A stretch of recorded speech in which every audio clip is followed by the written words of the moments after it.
안녕하세요. 2025년 6월 넷째 주 미얀마 소식들 한번 깊이 파고 들어보겠습니다. 네. 이번 주에도 경제, 정치, 사회, 환경 여러 분야에서 주목할 만한 소식들이 많았는데요. 네, 맞습니다. 특히 그 미얀마 경제랑 또 국제관계에 영향을 줄 만한 그런 변화들이 좀 있었어요. 저희가 받은 자료들 보면서 핵심적인 내용들 짚어보죠. 좋습니다. 먼저 경제 소식부터 볼까요? 현지 발전기 업체 PTI라고 있잖아요. 아, 네네. 여기서 한인 비즈니스 네트워킹 행사를 열었다고 해요. 제이카론 이걸 활용해서 구매하는 방법도 제안하고. 그렇죠. 어떻게든 좀 비즈니스 활로를 찾으려는 노력으로 보이고요. 또 전자상거래 쪽도 보면 온라인 판매 업체 등록이 21만 건 넘었다면서요. 네, 맞아요. 꾸준히 성장세는 보이는 것 같아요. 네, 이런 것들은 미얀마 내에서 비즈니스 활동이 계속되고 있고 또 전자상거래 시장을 좀 공식화하려는 그런 노력으로 볼 수 있겠죠? 네. 근데 이것보다 어쩌면 더 큰 주목을 받은 소식이 바로 그 전기차 EV 시장입니다. 아, 맞습니다. 이거 정말 중요한 소식인데요. 중국 전기차 브랜드 중에 네타라고 있잖아요. 네, 있죠. 이 네타의 모기업 호전이라는 회사가 파산 절차에 들어갔다는 소식이에요. 이게 미얀마 시장에 충격이 좀 클 것 같은데요. 네, 이게 파장이 상당할 수 있습니다. 왜냐하면 네타가 미얀마 EV 시장에서 점유율을 꽤 높여가던 중이었거든요. 그렇죠. 요즘 막 보이기 시작했는데. 네, 근데 네타 오토 미얀마 측에서는 구조조정을 통해서 해외 사업은 정상 운용될 거다 이렇게 발표는 했어요. 발표는 했지만 그쵸. 근데 소비자 입장에서는 아무래도 불안할 수밖에 없죠. 이게 부품 수급은 제대로 될까? AS는 괜찮을까? 이런 걱정들이요. 방향이 들죠. 네.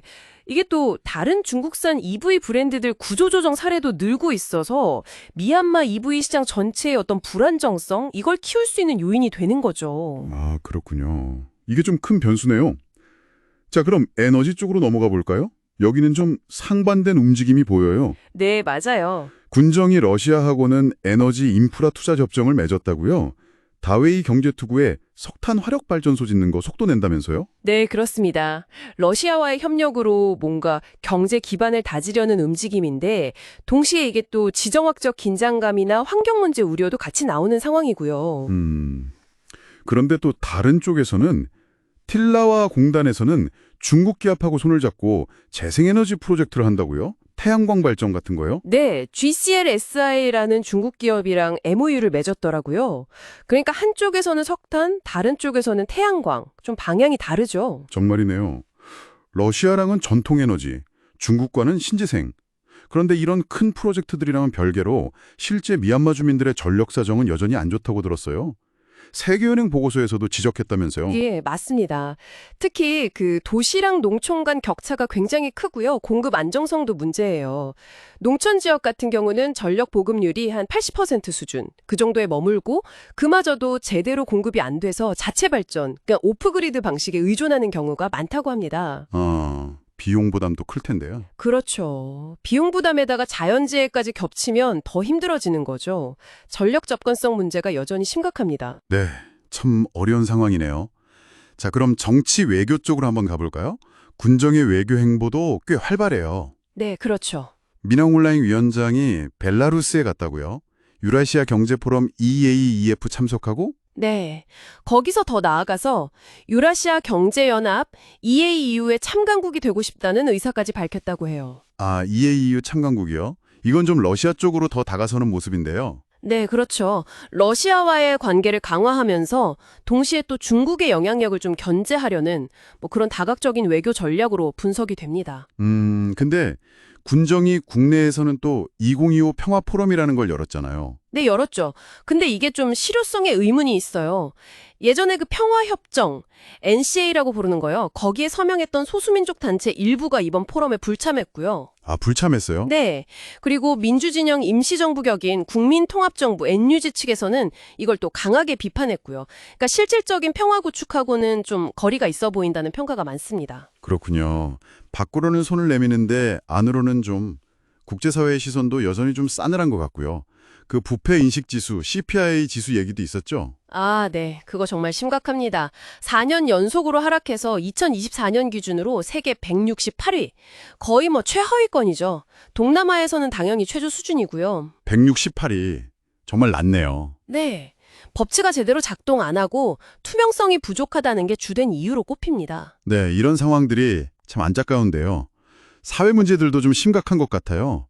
국제결혼 중개를 한다면서 실제로는 인신매매하는 사건 수사가 진행 중이고. 네, 그런 끔찍한 일도 있고요. 또 샨주 남부에서는 소수민족 무장단체 같은 세력들이 뒤를 봐주면서 온라인 사기단 아지트가 엄청나게 늘어나고 있다는 보고도 있습니다. 온라인 사기단 아지트요. 아, 정말 심각하네요.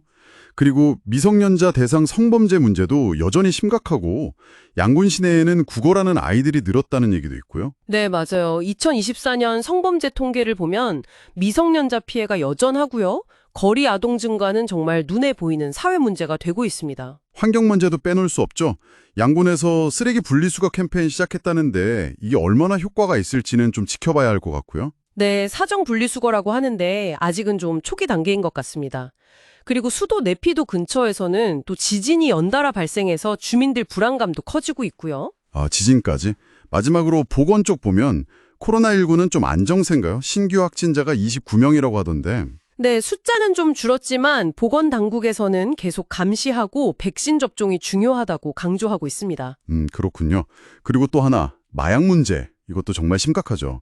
군정이 막 대규모로 마약 소각 행사 열고 그랬잖아요. 네, 보여주기식 행사는 했는데 정작 유엔 보고서를 보면 미얀마 내 마약 생산은 오히려 급진했다고 나와요. 참 아이러니하죠. 와, 정말 상반된 현실이네요. 네, 오늘 쭉 살펴본 것처럼 군정이 밖으로는 막 협력 강화하고 움직이는 것 같은데 안으로는 경제 불안정성, 특히 그 EV 시장 변수 같은 거요. 그리고 심각한 전력난, 뿌리 깊은 사회 문제들, 또 낮은 국가 신뢰도 이런 과제들이 산더미처럼 쌓여 있는 거죠. 공식 발표랑 현장에서 느끼는 현실 사이에 좀 간극이 커 보입니다. 네, 그렇습니다. 2025년 6월 넷째 주, 미얀마는 이렇게 여러 도전과 기회가 정말 복잡하게 얽혀있는 모습이네요. 오늘 저희가 나눈 이야기들이 여러분께서 미얀마의 현재 상황을 좀 더 입체적으로 이해하시는 데 도움이 되었길 바랍니다. 이처럼 대외 의존성과 내부 불안정성이라는 어떻게 보면 서로 다른 힘이 막 충돌하는 상황 속에서 미얀마 사회와 경제는 과연 어떤 길을 가게 될까요? 스스로의 회복력을 치우는 것과 외부와의 관계 설정 사이에서 그 균형점을 어디서 어떻게 찾아 나갈지 이건 앞으로도 계속 주목해야 할 지문인 것 같습니다.